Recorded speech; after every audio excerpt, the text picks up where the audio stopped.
So the first thing we're doing for our abstract realism project is creating a collage to work from. And I'm going to talk about source materials soon, but the first thing that we have to think about is aspect ratio. Aspect ratio just means that basically the relationship between width and height.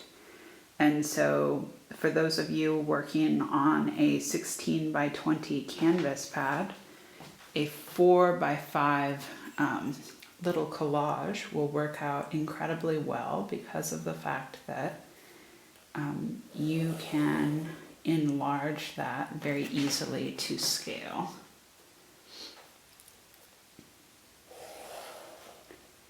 So just to talk about that for a second, I know art teachers are obsessed with grids, but if you make a grid going this way every 1 inch, you're going to have 4 sections. And going this way, you're going to have 5 sections. And this way, if you want to, you can sort of draw out each square on your larger canvas and it should transfer, but a little bit larger. Okay. So now I've quickly sketched out one for watercolor as well, and so this would translate to about 15 by 9 inches if we made each of these squares 3 by 3 inches. So 3 times 3 is 9, 3 times 5 is 15. So I hope that this is making sense. I always have trouble explaining my measurements, but basically up here, 5 times 4 is 20, which should be the length of your acrylic or oil canvas pad, and 4 times 4 inches would be 16, and so that would be the other side of your acrylic pad. And so each of these boxes that you would make on your actual canvas would be 4 inches by 4 inches. But here they're represented just as 1 inch squares. So it depends on the size of your paper, the sort of math that you have to do, but basically you want to develop a kind of ratio to be able to enlarge your collage. Now, if this is like, oh my gosh, Anne, feels like really, really crazy, like the big thing for you to do is look at your aspect ratio.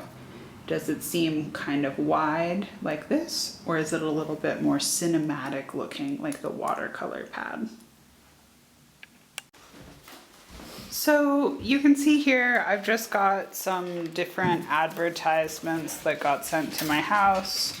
I normally am like, what am I going to do with these? But I just save them, or magazines that you might subscribe to and that are old or that someone else has around. I'm going to use them as my source material. So what that means is that I'll skim through and just try to say to myself, what do I like? Maybe I'm kind of attracted to some sort of a pattern or a color somewhere, and I'm going to start harvesting material, which means that when I harvest material, I'm pretty ruthless. I either just rip it out or I take my scissors on the side, go down like this. You can use your X-Acto knife too. Sometimes that works better than others. There we go. Maybe I'm like interested in her profile. Let's see. But something to remember as you're doing your collaging is that you want to entirely fill your space. So what I mean by that is, if I was to work with this face, it will fill the majority of my my composition. So you have to think about being able to use the space in the way that you want, and also including elements that are both figurative. It doesn't have to actually be a human body, but just something that's recognizable. And then also you should include some elements that are abstract. Uh-oh, busted. Getting text during this. So for me, abstract is really anything, right? I could just take a section of color. I could find maybe a texture that I really, really like. Like, ooh, this is great for texture. So I could just take a chunk of this and apply that somewhere in the background. So you just want to have a melding of both. So you want to have something that is recognizable for us, and then also maybe some little bits of something that is abstracted. Now, something that is really important when you are creating your piece is that no area in the composition should be left white. So you want to go ahead and totally fill this up, which will mean that you'll have things to put in your painting all the way through. Okay, I'll check back in. Okay, so you can see I've been playing here and I've made 2 collages, just testing them out. I think it's really important whenever I make a collage to make a painting that I'm doing something that feels at least a little bit weird and playful. And so, of course, I can try out different things and just try, just moving things around a little bit, seeing what I think overall. How do I like these? I felt like with this one, I wanted to have something that felt really weird, like a pair of glasses that I would install. You can just move things and adjust it a little bit and see what your best composition is. I want to cover the eye there.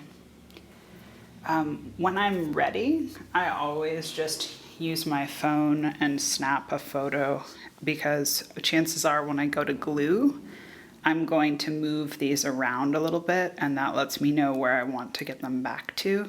Another thing that can be really, really helpful with this is if you're not attached, you can skip the gluing step and just work from a digital photo if that works for you. This is some really nice glue that I love using. It's pH neutral, which means that it won't yellow over time or degrade your project. You definitely don't need fancy glue. You can use any kind of glue, including a glue stick. And again, these are just like me being playful. Yours don't have to look anything like this. The biggest thing is here, I have something that is figurative. I can recognize it. I'm like, oh, that seems like a person. And then I have a lot of abstract elements. I have pattern, I have color, I have texture. Up here, the same thing is true. I felt like the background looked a little bit too much like a landscape, so I did a cut and rotated part of it. So again, up to you. Be as playful, be as weird, be as bizarre as you want to be. Another thing is sometimes people start making these and they're like, oh my God, I have to paint this next, right? The panic sets in. So I don't ever want you to feel that way. I want you to say to yourself, okay, I can just take this little by little. Because one of the best things about having made these collages is that you can break it down. Just doing this to create a cover.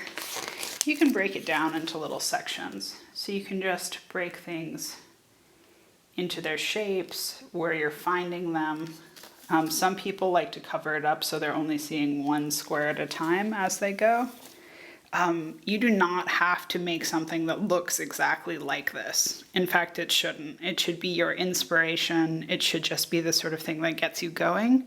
And then I want to see you continue to make artistic choices and be able to be really playful with what you've produced. Okay, happy collaging.